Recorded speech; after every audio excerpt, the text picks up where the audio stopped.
Future Utopia. Coming soon. Would you like to live in a utopia?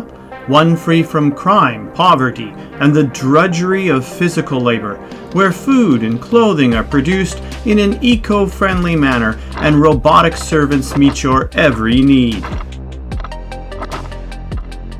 Hi, I'm Socrates, and this is the story of my utopia, or as I like to call it, the Republic.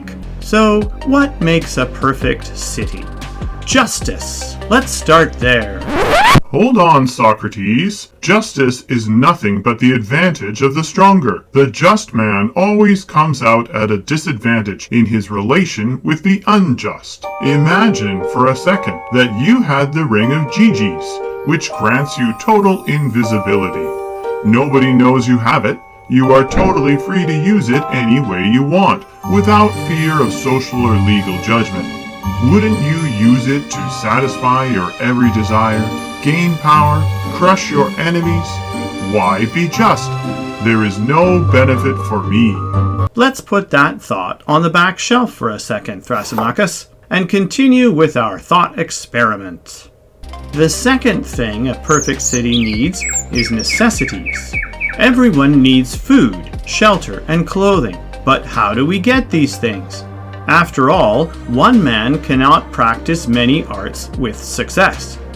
We can't all be farmers, carpenters, and dressmakers. We need division of labor that looks like this. We will have a small class of philosopher kings or guardians who will rule our city. Directly under them will be the auxiliaries, which include the police, army, and civil servants. But the vast majority of people will be workers, each specializing in a single art, i.e., the farmers, carpenters, and dressmakers. The third thing we will need is censorship. Plays, books, and pictures must be destroyed. The real artist who knew what he was imitating would be interested in realities and not in imitations. In a nutshell, all art is imitation. It's not real and therefore not true. So we should get rid of it altogether. So what should we teach our children? The cardinal virtues: wisdom, temperance, justice, and courage. Music should also be taught, but only the lyre and harp. The shepherds can have a pipe in the country. Why? Simplicity in music was the parent of temperance in the soul. But what about sports? Only gymnastics.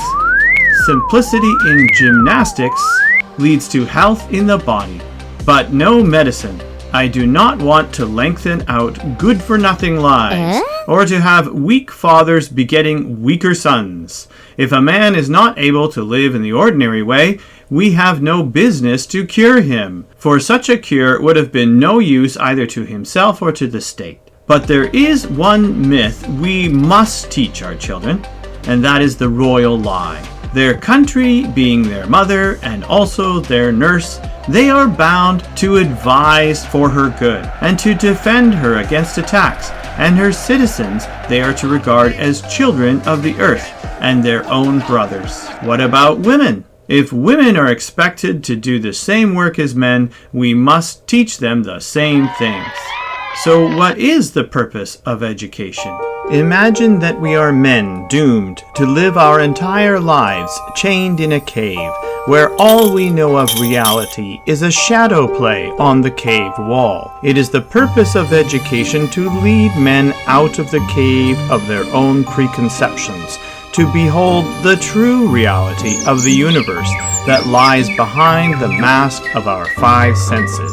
Our social structure must change. There is a very great utility in having wives and children in common. Whether it's possible is perhaps another matter. Children will be taken from their parents and reared together so that no one knows which child descends from which adult, and so that they can be properly educated by the state.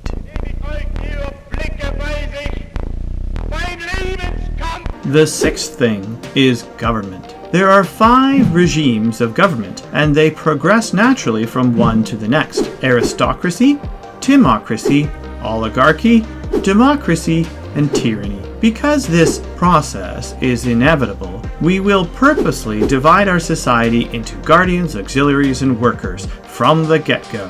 And just as there are 3 parts to the republic, so there are 3 parts to the human soul: logic, spirit, and appetite. It's like a charioteer. The soul works best when the reason is in charge. Our appetite can run away from us. We need the spirit to make us do the right thing. A good person is one whose soul is well balanced, with the mind holding the reins.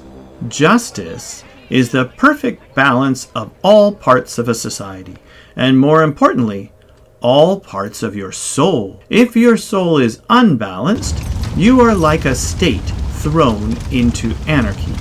There is no peace. So while some misguided individuals throughout history have latched onto the ideas explored in Plato's Republic, it's important to remember that this was merely an elaborate thought experiment meant to teach one young student a very important lesson. Namely, you should be just, not only because it's the best thing for society, but also because it is the best thing for your soul. Having proven his point, Socrates might have stopped there, but he doesn't. Instead, he shares a strange myth about the afterlife, in which the dead gather before a throne to receive judgment for their deeds on earth. A similar story is told in Revelation 20:11 and 12. Then I saw a great white throne, and him who was seated on it. The earth and the heavens fled from his presence, and there was no place for them. And I saw the dead, great and small, standing before the throne, and books were opened. Another book was opened, which is the book of life. The dead were judged according to what they had done, as recorded in the books. Socrates and Plato believed in an afterlife, with judgment for their deeds. This knowledge is deeply ingrained in all people on earth, whether they have read the Bible or not. For since the creation of the world, God's invisible qualities, his eternal power, and divine nature have been clearly seen, being understood from what has been made, so that people are without excuse. Romans 1:20. What Socrates did not know was that a future utopia was coming, but one very different from what he imagined. Revelation 21:1 and 2. Then I saw a new heaven and a new earth, for the first heaven and the first earth had passed away, and there was no longer any sea. I saw the holy city, the new Jerusalem, coming down out of heaven from God, prepared as a bride beautifully dressed for her husband.